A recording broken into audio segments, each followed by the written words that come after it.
Job 33.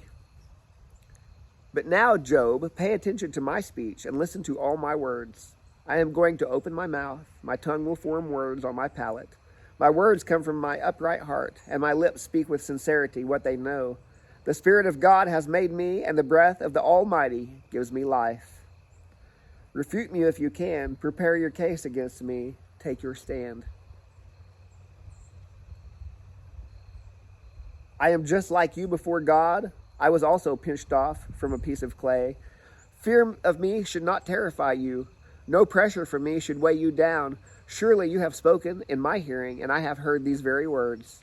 I am pure without transgression. I am clean and have no iniquity.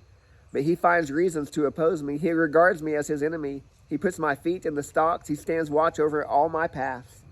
But I tell you that you are wrong in this matter. Since God is greater than man, why do you take him to court for not answering anything a person asks? For God speaks time and again, but a person may not notice it in a dream, a vision in the night, when deep sleep comes over people and they slumber on their beds. He uncovers their ears and terrifies them with warnings, in order to turn a person from his actions and suppress the pride of a person. God spares his soul from the pit, his life from crossing the river of death. A person may be disciplined on his bed with pain and constant distress in his bones, so that he detests bread, and his soul despises his favorite food. His flesh wastes away to nothing, and his unseen bones stick out.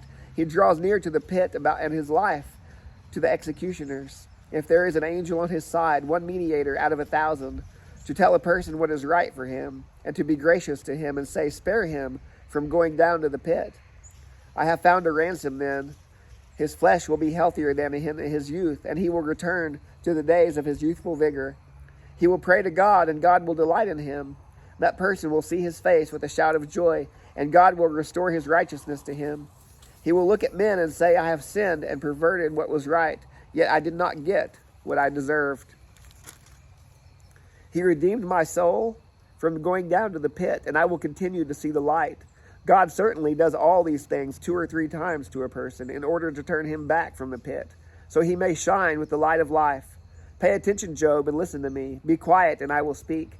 But if you have something to say, answer me. Speak, for I would like to justify you. If not, then listen to me. Be quiet, and I will teach you wisdom.